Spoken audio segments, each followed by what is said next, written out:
Consignment account की जो next condition है वो ये है कि नॉर्मल एंड एबनॉर्मल लॉस दोनों अक्कर हो रहे हैं।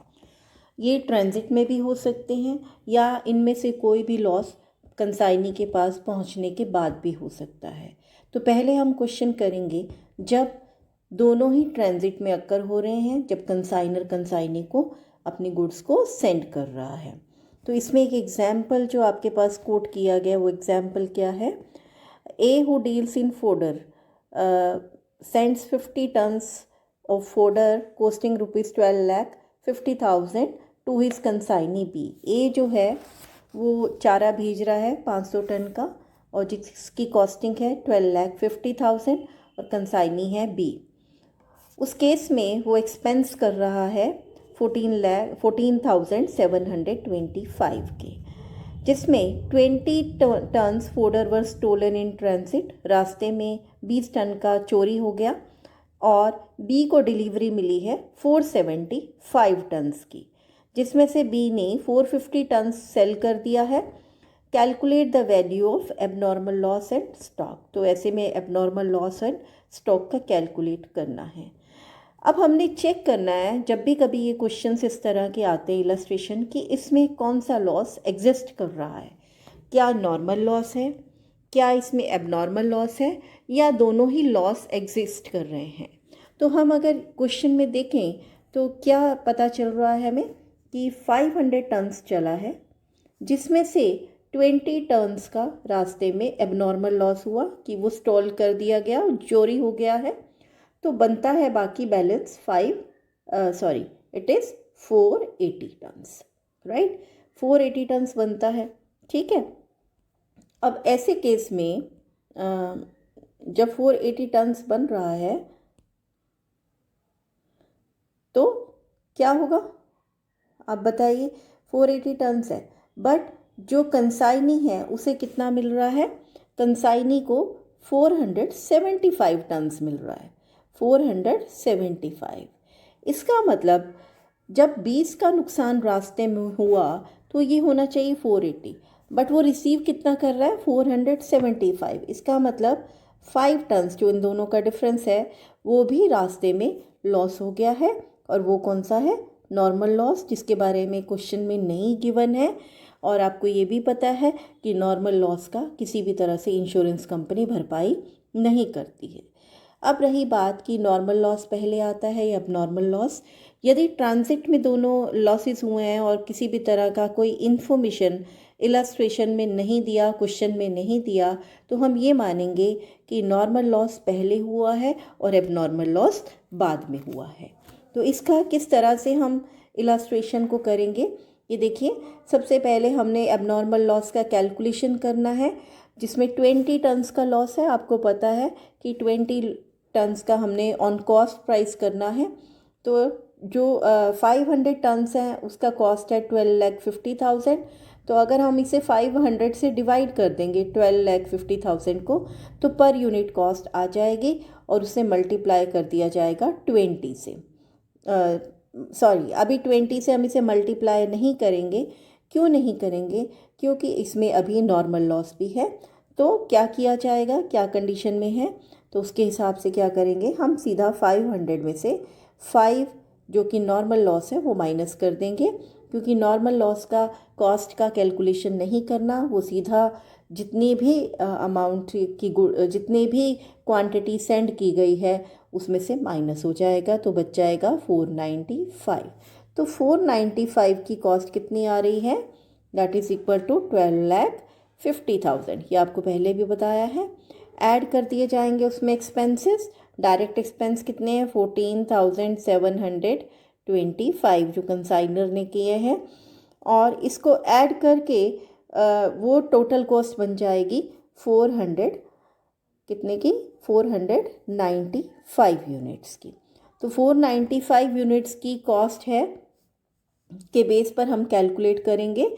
तो यहाँ पर आपके देख लीजिए, ये 500 टन्स का फोल्डर था 12,50,000 का, उसमें ऐड किए कंसाइनर के डायरेक्ट एक्सपेंसेस 14,725, टोटल हो गए 12,64,725। ये 500 टन्स के हैं। इसमें से माइनस कर दिए जाएंगे 5 टन का नॉर्मल लॉस, रह जाएगा 495। 495 के बाद हम इसका कैलकुलेशन करेंगे एबनॉर्मल लॉस का एंड स्टॉक का। तो कॉस्ट ऑफ 495 टन्स कितनी है? 12,64,725। ये आपने कैलकुलेट किया तो हमने 20 का तो कॉस्ट निकालना है। 12,64,525 मल्टीप्लाई बाई 20 डिवाइडेड बाय 495। तो ये आपका एबनॉर्मल लॉस बन जाएगा 51,000 का। और स्टॉक का कैलकुलेशन भी, क्योंकि 495 टन्स का फोल्डर था, 12,64,725 का ही हमने पहले ही निकाल लिया है।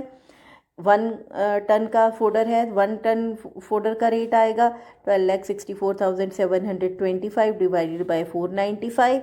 और 25 टन्स का जो हमारा स्टॉक रह गया, बिना बिका माल रह गया, मल्टीप्लाई बाय 25। क्योंकि इसमें कोई भी इनडायरेक्ट कॉस्ट नहीं गिवन है, सॉरी डायरेक्ट कॉस्ट नहीं गिवन है कंसाइनी की, तो कंसाइनी का खर्चा इसके अंदर ऐड नहीं किया गया।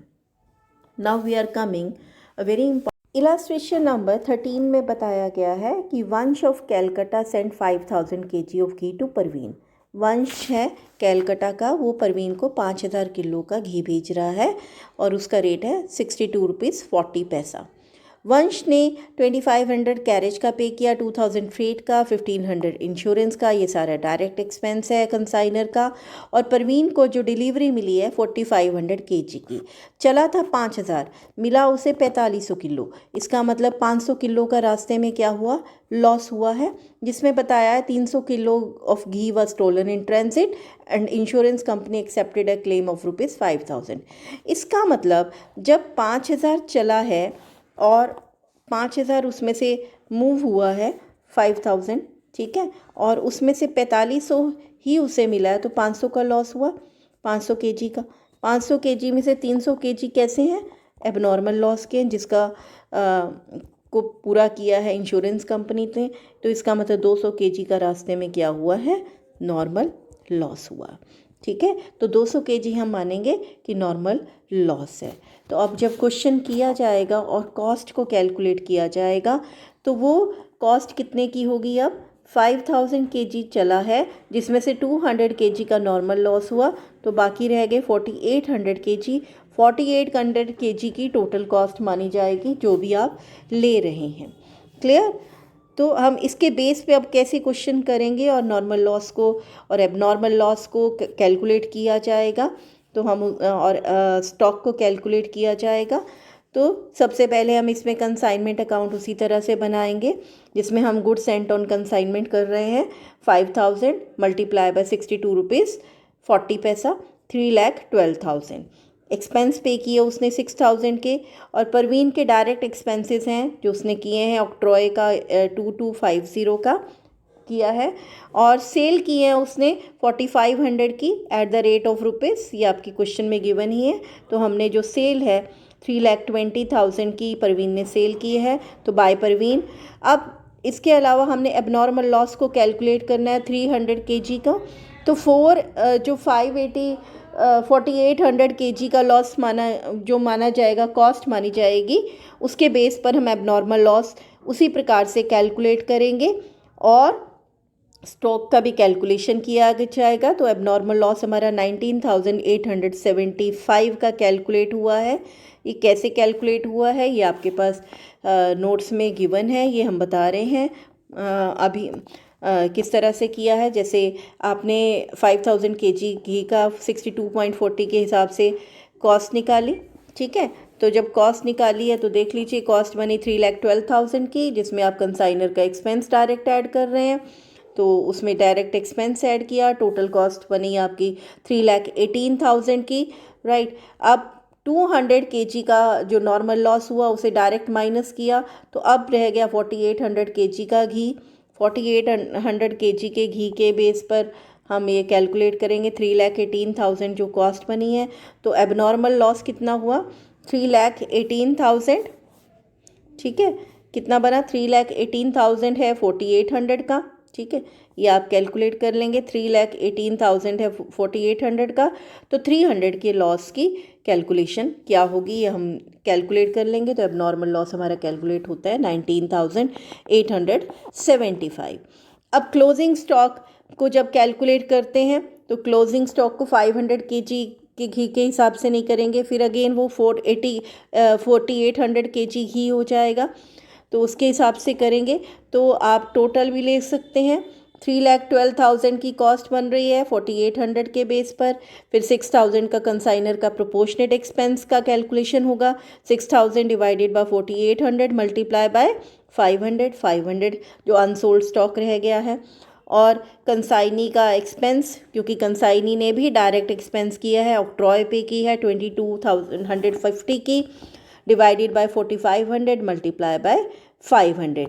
तो हमारा जो है ये स्टॉक जो है वो 500 kg का रह गया था सेल के बाद, तो इसका कैलकुलेशन किया गया जो इसके बराबर आ रहा है 33,375 के इक्वल आ रहा है। उसको ऐड कर देंगे और उसे कंसाइनमेंट अकाउंट में दिखा दिया जाएगा।